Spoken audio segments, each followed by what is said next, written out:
लेकर शरद बताइए आज कहाँ फोकस होगा। अभिषेक, आइशर मोटर्स पे जो है पहली बात कर लेते हैं। यहाँ पे नतीजे देखें तो स्टॉक पे पॉजिटिव रिएक्शन आ सकता है। इनलाइन सेट ऑफ नंबर्स है, डिसेंट है।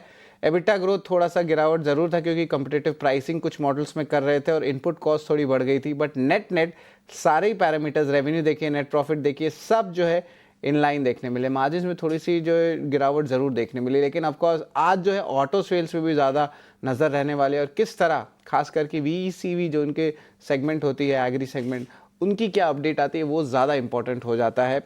और एक्सपोर्ट नंबर्स बहुत अच्छे आ रहे हैं सारे कंपनीज के। तो अगर डोमेस्टिक नंबर्स म्यूटेड या मिक्स भी रहे, एक्सपोर्ट के आंकड़े ज़रूर देखिएगा। ये बहुत एक अच्छा ट्रेंड जो है सामने आ रहा है। नए मार्केट्स, अफ्रीका, लैटम रीजन और कुछ एशियन मार्केट्स में भी जो है हमारे ऑटो कंपनी बहुत अच्छी एक्सपोर्ट्स कर रहे हैं। और जुलाई ऑटो सेल्स की भी यही बात करें तो एक मिले जुले नतीजे देखने मिलने वाले हैं। ट्रैक्टर्स की ग्रोथ हाई सिंगल डिजिट्स में हो सकती है क्योंकि कस्टमर सेंटिमेंट्स अच्छा है।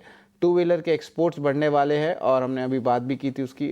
कमर्शियल व्हीकल्स की बात करें तो फेवरेबल बेस में ग्रोथ आ सकता है क्योंकि अब इंफ्रा प्रोजेक्ट्स में भी धीरे धीरे पिकअप आ रहा है। ये प्राइवेट कैपेक्स का पिकअप जो है, ये ट्रेंड हमने आपको पहले ही बता दिया था। लेकिन पैसेंजर व्हीकल्स में सुस्ती रह सकती है क्योंकि इंक्वायरीज कम है, कन्वर्जन्स में आ रही है डिले, और फेस्टिव सीजन अभी शुरू भी नहीं हुआ है तो सीजनली वीक क्वार्टर भी रहता है।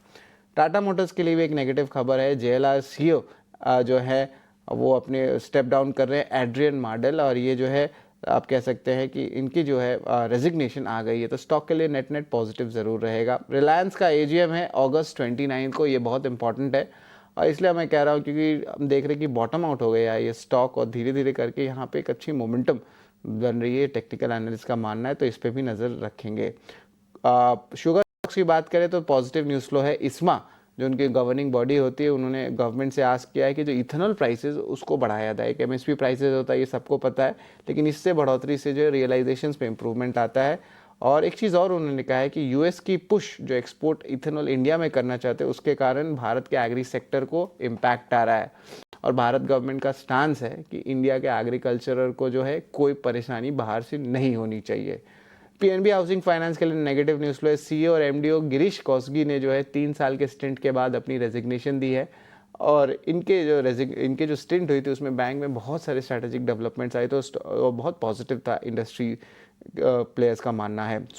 स्विगी के लिए कमज़ोर नतीजे आए, हालांकि उन्होंने guidance contribution margin break even है उसको सेम ही रखा है क्विक कॉमर्स बिजनेस के लिए, जो रेंज करता है थर्ड क्वार्टर FY26 से फर्स्ट क्वार्टर FY27 तक। लेकिन नेट लॉसेज जो है अभी भी बढ़ गई है। अब 1081 करोड़ था लास्ट ईयर, अब जो है लगभग 1200 करोड़ का हो गया, तो नेट लॉसेज बढ़ते जा रही है। तो यहाँ पे ऑफकोर्स सवाल उठता है कि प्रॉफिटेबिलिटी कब आएगी। इटर्नल की तो आ गई, स्विगी की कब आएगी, उस पर सवाल ज़रूर उठेगा। एनसीसी की बात करें तो लगभग 800 करोड़ के ऑर्डर्स जुलाई के महीने में आए हैं।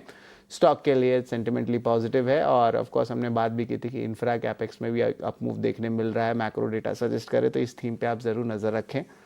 Godrej properties tier 2 tier 3 cities की जो एक ट्रेंड चली है नए नए शहर में घुसने का, वहाँ पे देख रहे हैं अब बड़ौदा में घुस रहे हैं। एक्विजिशन किए 34 एकड़ लैंड का, जहाँ पे 9 लाख स्क्वायर फीट का प्रीमियम प्लॉटेड रेजिडेंशियल यूनिट्स ये बनाने वाले हैं। तो यहाँ पे भी स्टॉक में अच्छी रिएक्शन आज देखने मिल सकती है। तो ये हम स्टॉक से अभिषेक जिस पे हमारी नज़र होनी चाहिए।